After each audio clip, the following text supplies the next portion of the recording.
The Mashpee Wampanoag story is interesting because we're talking about the Wampanoag people that have been here since time immemorial, so tens of thousands of years.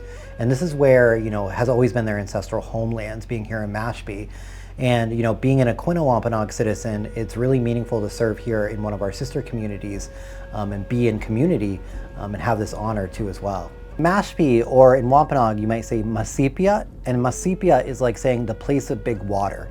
And that's because when you come here to Mashpee, the first thing that you probably notice is the existence of Mashpee-Wakeby Pond, which is one of the largest ponds here on Cape Cod, if not the largest. And so this is really kind of the characteristic of the land and waterways, which are really definitive for Wampanoag people. That's how we describe the land, is how we build our relationship with the land and the waterways. And so when you think of Mashpee and what makes it special, it's really that big freshwater aspect of it and the Mashpee-Wakeby Pond area. Recruiting and retaining Native teachers is critical because we are actually the least represented in the teaching force, administrative force, coaching force, all of these different school positions. I think last school year in the state of Massachusetts, there were only 129 self-identified Native American teachers within the state from many different tribal nations. The Weedamoo School came to be primarily through the language project at first, the Wampanoag Language Reclamation Project, and then kind of transitioned over here to the Mashpee Wampanoag tribe.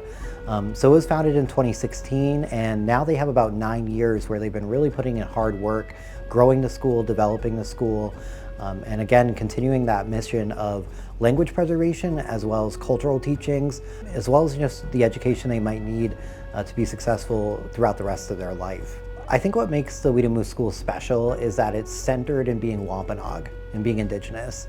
And I think for a lot of our kiddos, as well as our adults, they don't really have a whole lot of those experiences where they're at the center of the educational mission and values. So you're talking about a Wampasori pedagogy, so a blend of Wampanoag culture, traditions, values, alongside Montessori pedagogy, which aligns with a lot of traditional pedagogy. In the gallery, we have pictures of elders, many of whom have moved on into the next life.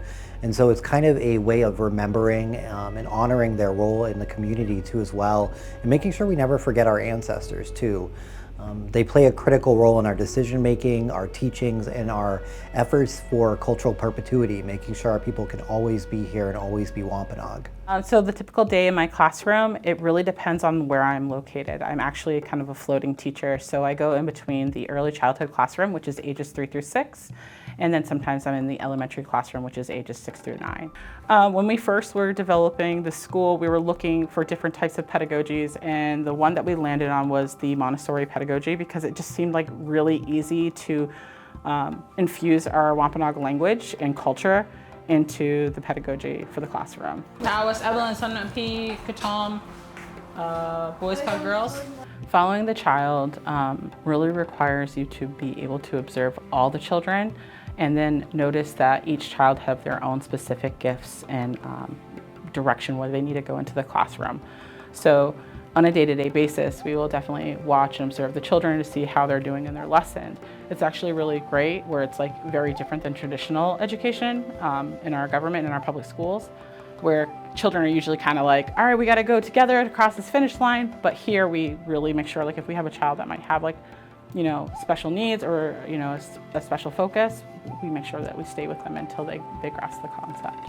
Yeah, so as teachers, I feel like we're very connected with the parents as far as like even if a child falls and gets a little scrape, we're very close with their community. And then as far as academics, anytime we notice a student's doing really great, we'll tell them like, hey, she finished this paper in 10 minutes, or vice versa. If a student's falling behind, we definitely really communicate with the parents on that end to make sure they know how their students are doing. We use this thing called transparent classroom, so during the day we take pictures of students' works and stuff, and they're able to see that too. So I think that's a great way we communicate with the parents. I love that our children have this option. I love that they can come into this classroom and see someone that looks like them. I love that they can see who their clan mothers are, who their medicine man is, who their chief is, and know that this land is theirs. They need to know that. They need to know that we are a community that will always be there for them. And they need to know how to find their place in this community because they are our future culture keepers. You know, they've got the language. They're going to move forward with that language. They're going to move forward in a way with a sense of pride and holding on to those traditions. We primarily have served 3 different populations with our grant. Primarily, we've been serving undergraduate students and graduate students who are moving through their degree program. And so these are folks that are kind of considered pre-service teachers in many ways because many of them have not taught in the classroom yet. Some of our graduate students are teaching as well, so they might be kind of in a little bit of a middle ground. But what we do is we provide them support and services to really get to that end goal of being a certified licensed teacher here in Massachusetts in whatever school they might be interested in. We also support professionals that are moving careers, so they might be transitioning from one career to another and really interested in education. So they might be somebody that's a little bit older, already has experience in another field like business, for example, that really want to now work in a school and provide those skills with students. So we also provide them with that support on their pathway to become a certified and licensed teacher. Lastly, we support Native teachers who are already in the field, usually done with all their studies. They are officially certified. They don't need to go back to grad school in any way. And what we do for them is oftentimes, again, provide that service to keep them in that position. So we provide that professional development, we provide coaching and support, we observe in the classroom space, provide feedback for them, and make sure that they're a part of a larger community of Native teachers.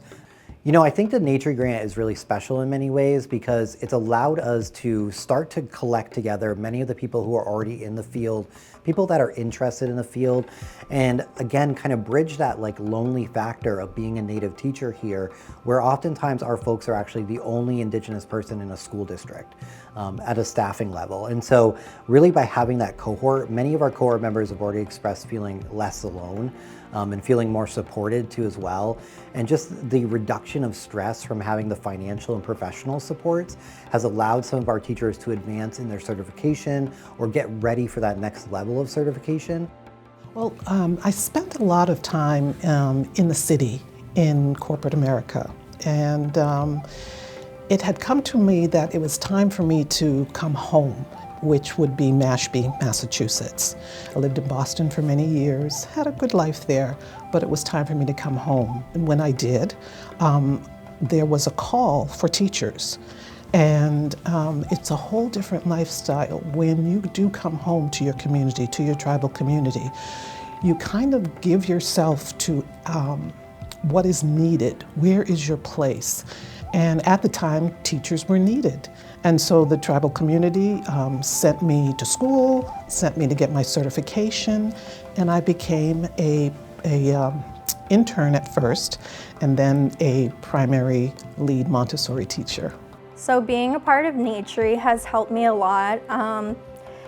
They've helped me find a lot of professional development opportunities and just help me be uplifted as a teacher. I mean, I couldn't be where I am right now without NATRI.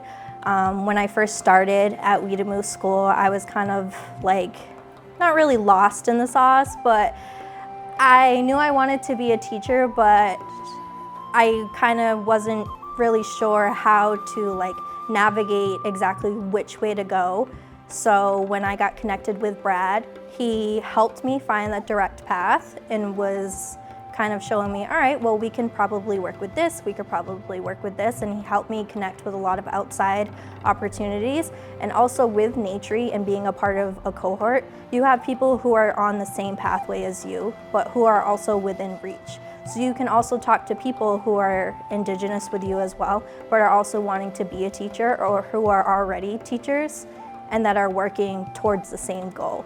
The NATRI program really helps me be able to continue my passion and continue my love of teaching, and especially teaching the kids that I have in my program. You know, I feel like I feel like an older brother, essentially. I'm not yelling or crucifying them. I'm not trying to lead with fear, kind of lead with love, and it's definitely done wonders at a very successful rate. A lot of these kids have a lot of things going on at home, whether it's a broken home or they just need another support system, and I thought the program was beautiful. I knew that's something that I wanted to do. It's really critically important that our kiddos actually see themselves reflected in those that are teaching them too as well.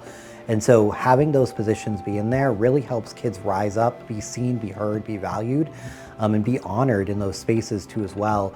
Typically, we're also talking about a career field that's been largely cut off from tribal access.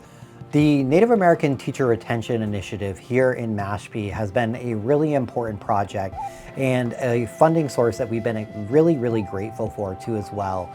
This program has allowed us to really address a key issue here in Mashpee, as well as the surrounding communities which many Mashpee Wampanoag kids live in and go to school in. In particular, the problem that we're really hoping to address and have been addressing is the presence of Native American teachers within these spaces.